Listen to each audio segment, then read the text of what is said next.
அனைவருக்கும் வணக்கம். இன்னைக்கு டிஎன்ஏல என்ன செய்திகள் இருக்கு அப்படின்னு சொல்லி பார்ப்போம். முதல்ல பார்த்தீங்க அப்படின்னா, மாவோயிஸ்ட் ரீஜியன்ஸ பத்தின ஒரு செய்திய குடுத்திருக்காங்க. என்ன செய்தி அப்படின்னு சொல்லி பார்த்தீங்கன்னா, சத்தீஸ்கர், ஜார்க்கண்ட் இந்த மாநிலங்கள்ல மாவோயிஸ்டுகளுடைய ஊடுருவல் அதிகமா இருக்கும். இந்த ரீஜியன்ஸ இந்தியன் கவர்ன்மென்ட் என்னவா கிளாசிஃபை பண்ணியிருக்காங்கன்னா, ரெட் காரிடார் ஸ்டேட்ஸ் அப்படின்னு சொல்லுவாங்க.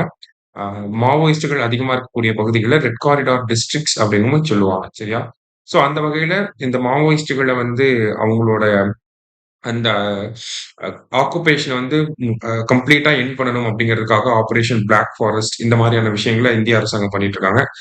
அந்த பேக்கிரவுண்ட்ல இப்ப என்ன சொல்லியிருக்காங்கன்னா, they are ready to talk அப்படிங்கிறத இந்த இடத்துல சொல்ல வராங்க. மாவோயிஸ்ட்டுகளும் கவர்ன்மென்ட்டும் ஒரு பீஸ் டீல நோக்கி வரப்போறாங்க அப்படிங்கிறத இந்த இடத்துல குடுத்திருக்காங்க. ரீசென்ட்டா பார்த்தீங்கன்னா, உல்ஃபா அப்படிங்கிற அமைப்போட இந்தியன் கவர்ன்மென்ட் ஒரு பீஸ் டீல் சைன் பண்ணியிருப்பாங்க. உல்ஃபா அப்படிங்கிறவங்க அஸ்ஸாம்ல இந்த மாவோயிஸ்ட் மாரியான குரூப் சரிங்களா? இந்த மாரி ஒவ்வொரு அமைப்புகளோடய நம்ம பீஸ் டீல் பண்ணிட்டு இருக்கோம். அதுல நெக்ஸ்ட் மேபி மாவோயிஸ்ட் இருக்கலாம் அப்படிங்கிறத சொல்லியிருக்காங்க. அடுத்ததா பார்த்தீங்கன்னா, சபாகர் போர்ட்ட குடுத்திருக்காங்க. சபாகர் போர்ட்ட பொறுத்தவரைக்கும் பார்த்தீங்கன்னா, இந்தியா ஈரான்ல கட்டிக் குடுத்த ஒரு போர்ட் தான் இந்த Chabahar port. Uh India's gateway to central Asia அப்படின்னு சொல்லுவாங்க. இந்த சபாகர் துறைமுகத்த. இந்த சபாகர் துறைமுகத்த கட்டி, அத அடுத்த 10 வருடங்களுக்கு நம்ம தான் அதனுடைய ஆப்பரேஷன்ஸ் எல்லாமே பண்ண போறோம். இந்த சபாகர் துறைமுகம் அப்படிங்கிறது இந்தியாவுக்கு ஒரு முக்கியமான பாத்வேவா இருக்கு. To reach Afghanistan, Armenia, Azerbaijan, Russia and then car republics அப்படின்னு சொல்லுவாங்க. சென்ட்ரல் ஏசியன் ரிப்பப்ளிக்ஸ் எல்லாத்தையுமே இந்த டர்க்மெனிஸ்தான், தஜிகிஸ்தான், கிர்கிஸ்தான் இந்த மாதிரியான கண்ட்ரீஸ ரீச் பண்றதுக்கும் சபாகர் துறைமுகம் நமக்கு ரொம்ப ஹெல்ப்ஃபுல்லா இருக்கு.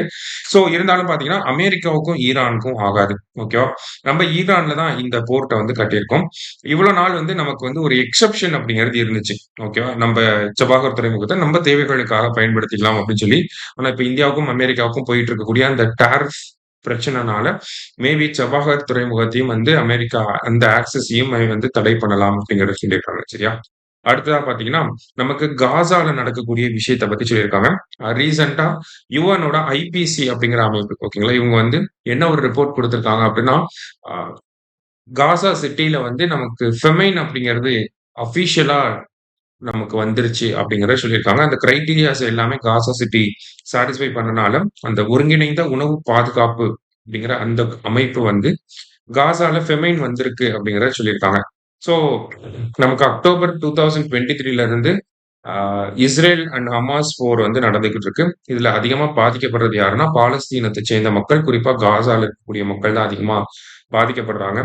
இதற்கிடையில சர்வதேச குற்றவியல் நீதிமன்றம், அதாவது இன்டர்நேஷனல் கோர்ட் ஆஃப் ஜஸ்டிஸ்லயுமே இஸ்ரேலுக்கு எதிரா வழக்குகள் போடப்பட்டிருந்தாலும், இன்ன வரைக்கும் அந்த காசா அப்படிங்கிற அந்த பிரச்சனைக்கு எந்த ஒரு முடிவுமே வர கிடையாது. சரிங்களா?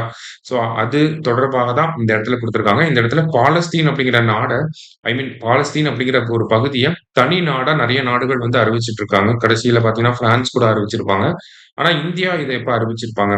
பாலஸ்தீன் அப்படிங்கிற பகுதிய ஒரு தனி நாடாக எப்ப சொல்லியிருப்பாங்க அப்படின்னா, 1988லயே சொல்லியிருப்பாங்க. சரியா? இந்த மாரி முக்கியமான டேட்டாஸ மட்டும் இதுல பார்த்துக்கிட்டா போதும்.